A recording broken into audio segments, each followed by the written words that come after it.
Kami atas nama Tim Gugus Tugas Percepatan Penanganan COVID-19 Kabupaten Mimika, kami menyampaikan banyak terima kasih dan memberikan apresiasi yang setinggi-tingginya kepada tim medis yang ada di RSUD Mimika, kepada tim medis yang ada di Rumah Sakit Tembagapura, serta Rumah Sakit Mitra Masyarakat, yang sampai hari ini masih tetap bekerja untuk menangani pasien-pasien COVID-19. Rekan-rekan pers sekalian, pada kesempatan hari ini, kami ingin menyampaikan informasi terbaru terkait dengan perkembangan COVID-19 di Kabupaten Mimika. Jadi terkait dengan new normal, nanti pemerintah Kabupaten Mimika atau tim gugus tugas Kabupaten Mimika akan menyesuaikan bagaimana arah kebijakan pemerintah Provinsi Papua, di mana pada tanggal 4 Juni mendatang akan ada pertemuan antara Gubernur Papua, Forkopimda Provinsi Papua, dan para Bupati Wali Kota yang ada di Provinsi Papua. Dari situlah yang nanti kita akan mendengar secara bersama-sama bagaimana arah kebijakan dari pemerintah Provinsi Papua.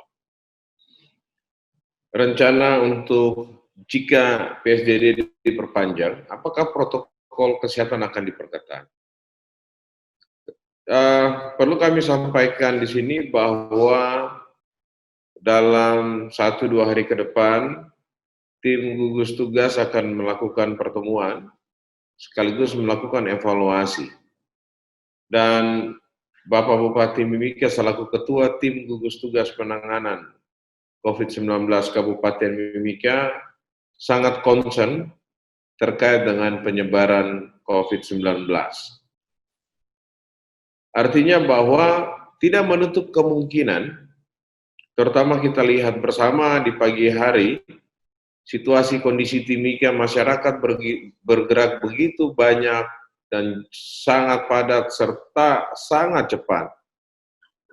Itu merupakan salah satu critical point yang akan diperhatikan supaya ketika misalnya new normal ataupun PSBB harus dilakukan, tentu saja akan ada pembatasan-pembatasan, termasuk kalau kemarin pembatasan terhadap perjalanan atau pelaku perjalanan, maka yang kemungkinan akan lakukan adalah pembatasan pada tempat-tempat umum di mana orang banyak bergerak ataupun berkumpul. Disitulah sudah menjadi concern dari tim gugus tugas Kabupaten Mimika.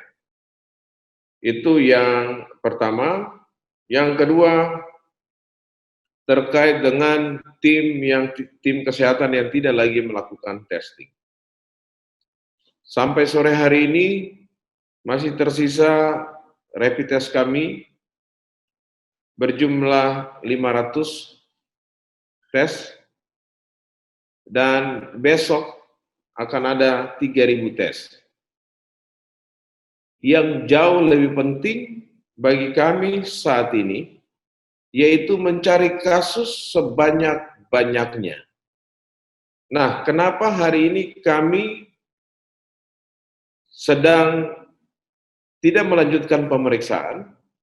Karena hampir sebagian besar kontak dengan kasus yang mana tersebar sejak kasus ini pertama kali ditemukan, kemudian dengan bertambahnya kasus setelah tes secara mandiri dilakukan di klinik Kuala Kencana, maka konsen kami pada saat ini adalah melakukan tracing, tapi melakukan manajemen terhadap kontak, supaya bagi mereka yang sudah menyelesaikan masa pemantauan bisa dinyatakan sehat.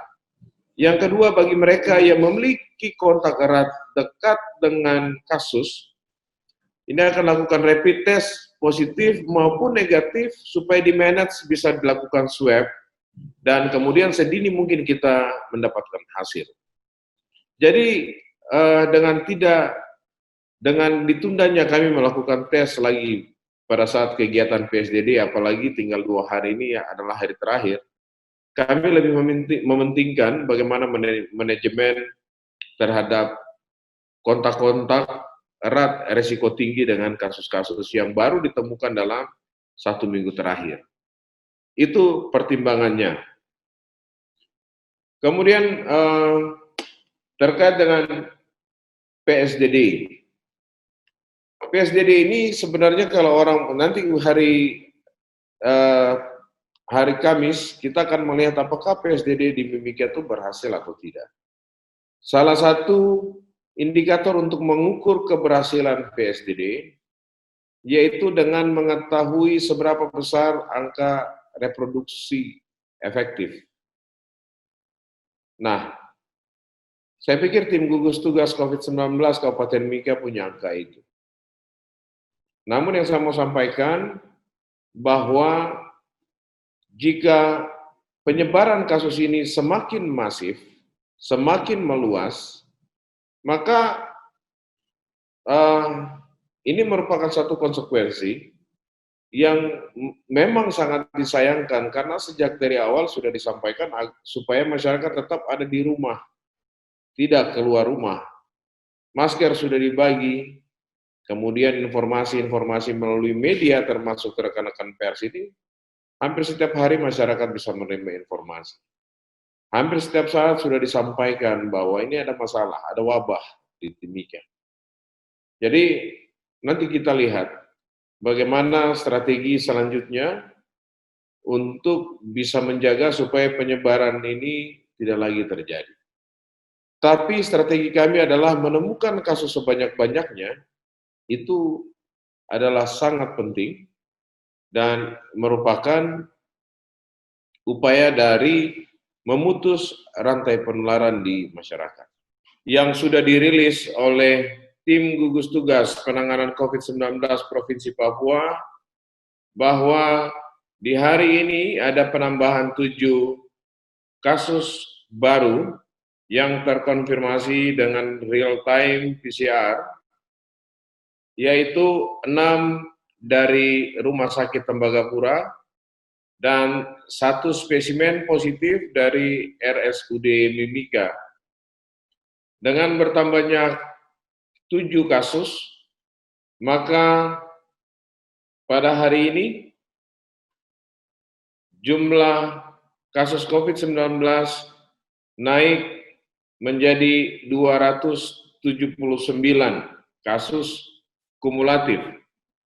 Dan pada kesempatan yang baik ini kami juga ingin menyampaikan, selain terjadi peningkatan kasus yang dilaporkan, ada juga penambahan pasien yang dinyatakan sembuh Tembagapura, 6 orang atau 6 pasien dan 1 dari RSUD Mimika.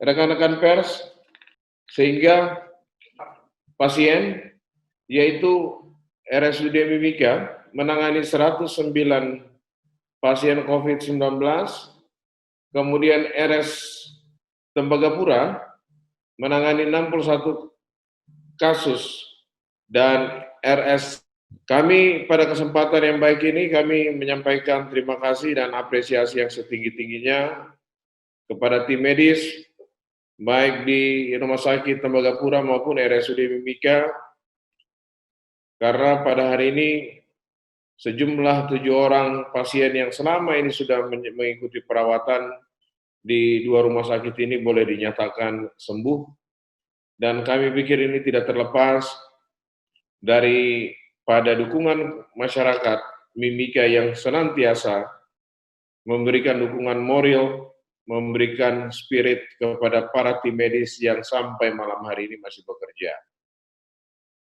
Rekan-rekan pers sekalian, kami dari tim gugus tugas penanganan COVID-19 juga bersyukur bahwa di hari ini tidak ada laporan kasus kematian akibat COVID-19. Dan tentu saja kami masih tetap berharap semua pasien yang sedang ditangani ini boleh dinyatakan sembuh dalam beberapa hari ke depan. Selain kasus COVID-19, kami juga perlu menyampaikan bahwa di hari ini dilaporkan ada 4 pasien dalam pengawasan, yaitu dari Rumah Sakit Mitra Masyarakat, sebanyak 1 orang, dan perubahan status dari ODP ditingkatkan statusnya menjadi PDP, 1 orang, itu pun dari Rumah Sakit Mitra Masyarakat. Sementara secara khusus untuk orang dalam pemantauan atau ODP, di hari ini bertambah 20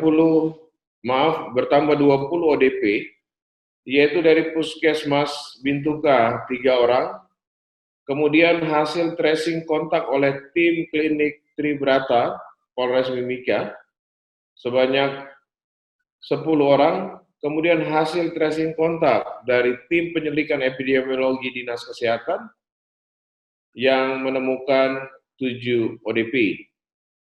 Dengan sendirinya, maka di malam hari ini, jumlah PDP kita sebanyak 37 orang yang sedang dirawat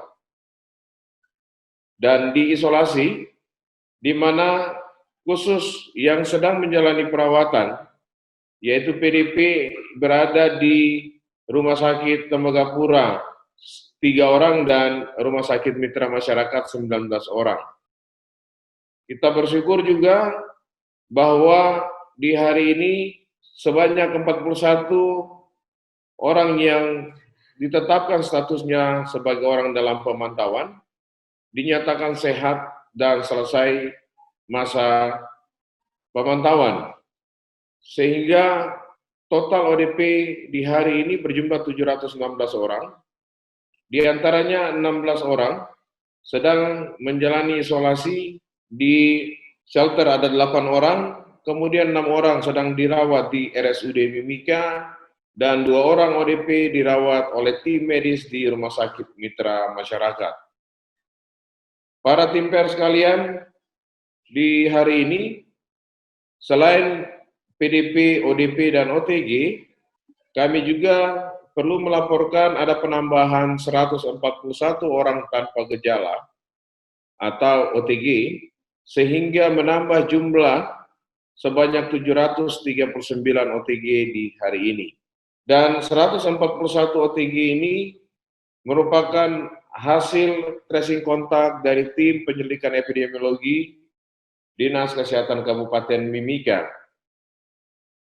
Selain itu, kami juga bersyukur bahwa pada hari ini sebanyak 32 OTG dinyatakan sehat dan selesai masa pemantauan.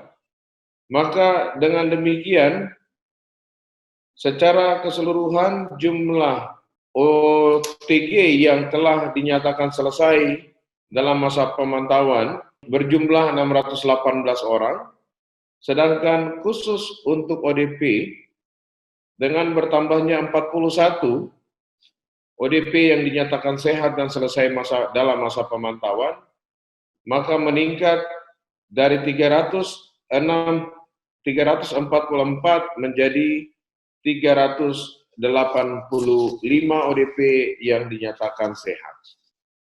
Rekan-rekan pers sekalian, di hari ini sebagaimana sudah tadi kami sampaikan bahwa terdapat 7 spesimen yang dinyatakan positif di hari ini. Ini merupakan spesimen yang dikumpulkan dari atau sejak tanggal 27 hingga 30, maka sebanyak 218 spesimen yang masih kita tunggu hasilnya. Dengan bertambah positif COVID-19, maka kalau kita lihat dari kumulatif 279, kita lihat menurut sebaran kasus, maka khusus untuk wilayah distrik Tembagapura masih berada pada peringkat terbanyak, yaitu 143 atau 51,25%. Kemudian distrik yang terdampak terhadap kasus COVID-19 ini. Yang kedua adalah Mimika baru, sebanyak 79 kasus, diikuti oleh distrik Wania, yaitu 42 kasus, distrik Kuala Kencana 10 kasus, distrik Iwaka ada 1 kasus, distrik Pamkinarama ada 2 kasus, dan terakhir distrik Mimika Timur ada 2 kasus. Distribusi kasus menurut distrik ini memberikan gambaran bahwa semakin lama penyebaran COVID-19 ini sudah mencapai ke wilayah-wilayah pinggiran. Oleh karena itu kami masih berharap agar masyarakat yang sedang berada di wilayah-wilayah distrik yang kami nyatakan dengan zona hijau untuk tidak bergerak kemana-mana, agar tetap tinggal di rumah, jika keluar rumah menggunakan masker, dan hendaknya kalau memang tidak terlalu penting untuk meninggalkan rumah, maka tidak perlu keluar. Satu cara juga untuk bisa terhindar, sangat baik jika sesering mungkin mencuci tangan dengan sabun di bawah air mengalir. Dari 279 kasus kumulatif ini, kalau kita melihat menurut jenis kelamin, maka hampir 80% kasus didominasi oleh laki-laki. Ini bisa disebabkan karena penduduk laki-laki yang lebih tinggi melakukan pergerakan dan berpeluang kontak dengan kasus-kasus positif, terutama kasus positif yang terjadi atau yang ditemukan pada orang tanpa gejala atau OTG. Dari sejumlah kasus, 279 kasus terkonfirmasi positif, jumlah OTG hampir mencapai 70%. Dan ini memberikan makna bahwa kondisi di Mimika saat ini kita sudah tidak bisa mengetahui lagi apakah seseorang itu terinfeksi atau tidak. Sehingga social distancing dan tetap menggunakan masker, tetap melakukan physical distancing atau menjaga jarak antara orang ini menjadi sangat penting untuk bisa terhindar. Rekan-rekan pers, kami perlu menyampaikan juga bahwa dari 279 kasus kumulatif ini, kalau kita melihat dari distribusi menurut kelompok umur, maka sebanyak 6 kasus itu berada pada kelompok umur yang kurang dari 10 tahun. Usia termuda adalah 6 bulan. Kemudian pada kelompok usia 10 sampai 19 tahun, itu berjumlah 8 kasus, dan kelompok usia yang paling banyak atau lebih dari separuh dengan jumlah 190 atau sama dengan 68%, yaitu berada pada kelompok usia 49 tahun, 20 sampai 49 tahun.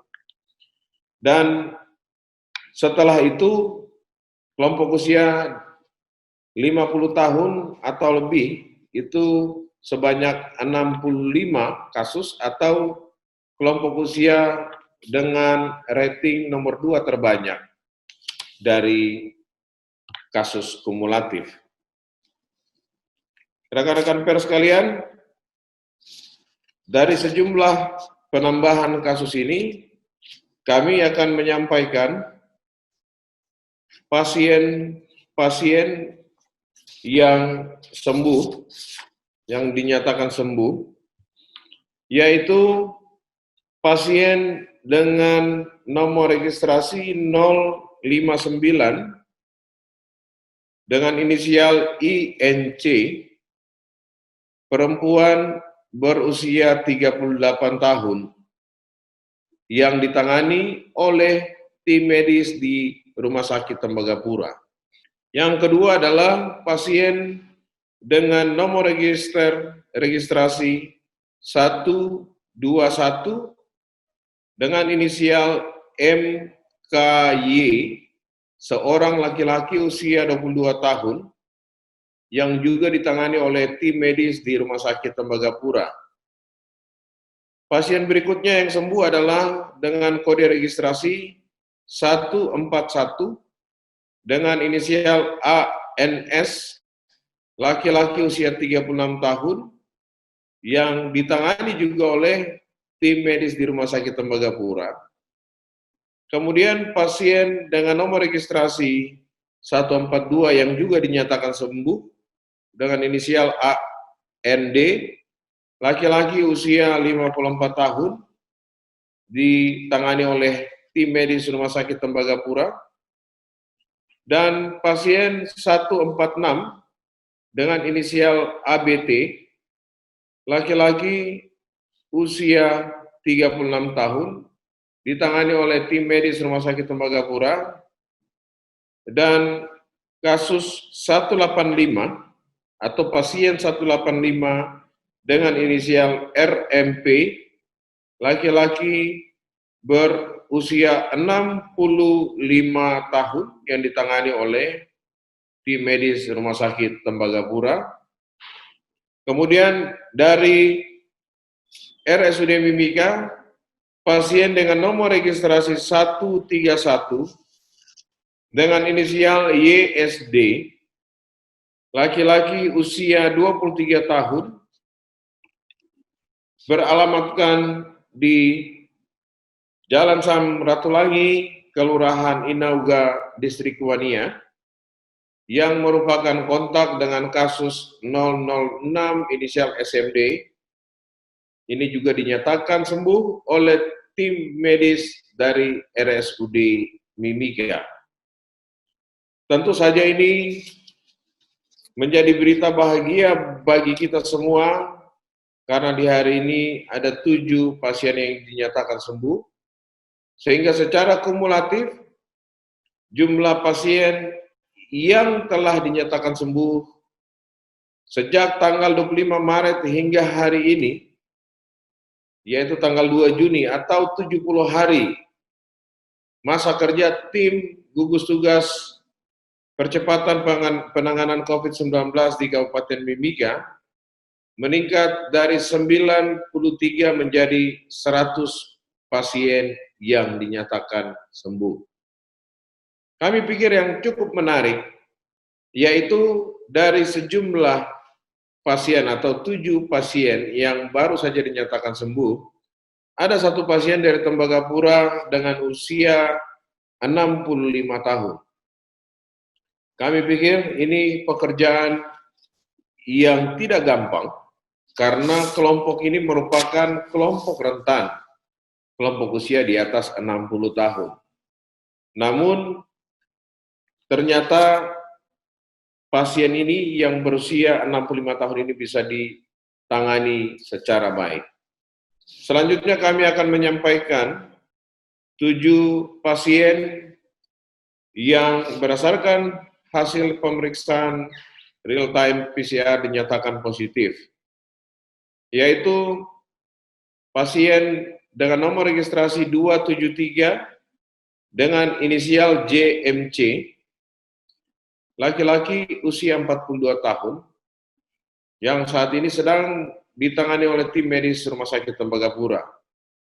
Berikutnya kasus 274, GGK, laki-laki usia 27 tahun, yang juga beralamatkan atau ditangani oleh tim medis Rumah Sakit Tembagapura. Setelah itu 275 pasien dengan nomor registrasi 275 dengan inisial DRK, laki-laki usia 31 tahun, yang ditangani saat ini di Rumah Sakit Tembagapura. Kemudian nomor registrasi 276 dengan inisial SGN, laki-laki usia 44 tahun, yang juga saat ini sedang ditangani di Rumah Sakit Tembagapura. Yang berikut kasus 277 dengan inisial TNW, laki-laki usia 53 tahun, dan ditangani oleh tim medis Rumah Sakit Tembagapura. Kemudian kasus 278 dengan inisial RJC, laki-laki usia 45 tahun, ditangani juga di Rumah Sakit Tembagapura.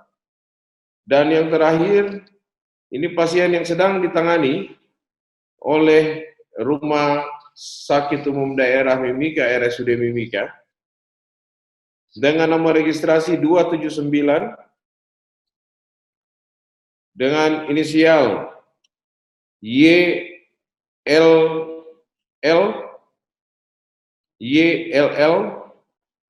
laki-laki usia 23 tahun, beralamatkan di Kuamkinarama, Kelurahan Harapan, Distrik Kuamkinarama.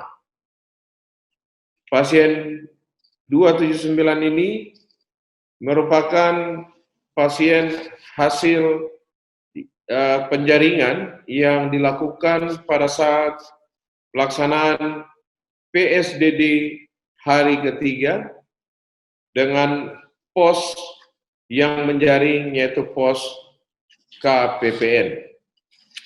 Demikian rekan-rekan pers, perkembangan hari ini terkait dengan COVID-19 di Kabupaten Mimika.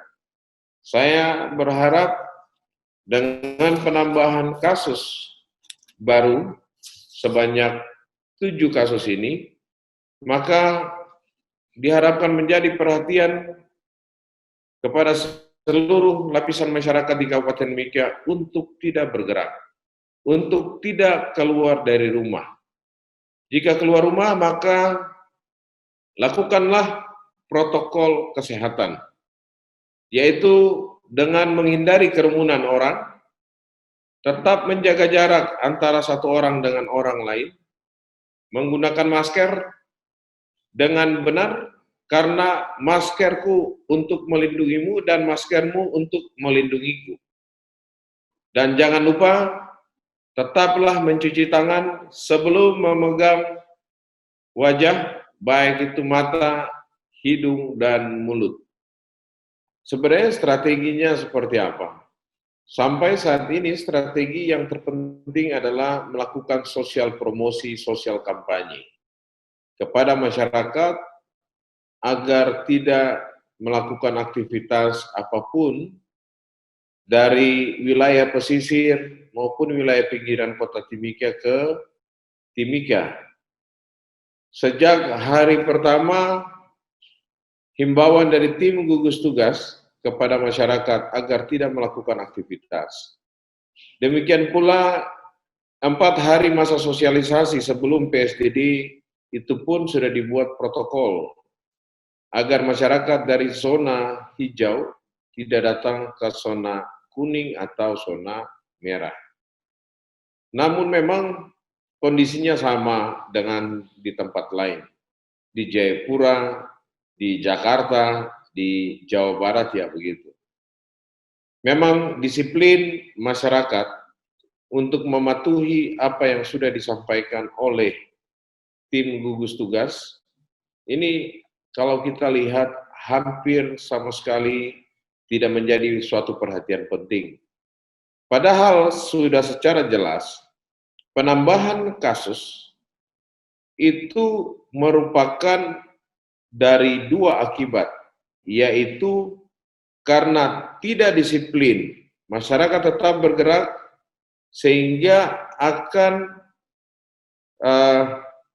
melakukan kontak secara langsung dengan orang-orang yang sudah terinfeksi namun tidak menunjukkan gejala. Kalau kita lihat lambat laun, semua wilayah ini akan tetap bisa terinfeksi jika kondisi hari ini, misalnya PSDD yang kita prioritaskan ada di wilayah merah, sebenarnya tujuannya untuk menjaga masyarakat tidak masuk ke wilayah merah. Tapi tetap saja, beberapa hari lalu kami sudah menyampaikan, pelaku perjalanan hampir sebagian besar adalah laki-laki, hampir 80%. Dan baik pendatang maupun bukan pendatang, tetap saja tidak disiplin. Pada kesempatan ini, untuk tetap menjaga supaya zona yang kuning itu tidak berubah menjadi zona merah, maka tokoh-tokoh masyarakat yang ada di wilayah-wilayah tersebut, tokoh-tokoh agama harus mengambil peran. Saya pikir tim gugus tugas Kabupaten Mimika ini juga bekerja sama dengan kelompok intelektual yang kita kenal dengan OKIA. Ini merupakan bagaimana bentuk penglibatan masyarakat supaya bisa membantu tim gugus tugas dalam menyampaikan informasi kepada masyarakat. Cepat atau lambat sudah kami prediksi, jika masyarakat tidak disiplin, maka penyebaran ini akan semakin meluas. Kemudian yang berikut terkait dengan testing.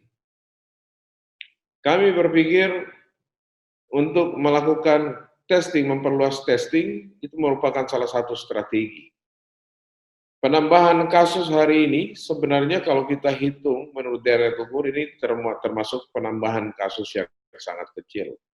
Mestinya di Mimika penambahan kasus harus di atas 45 kasus setiap hari berturut-turut.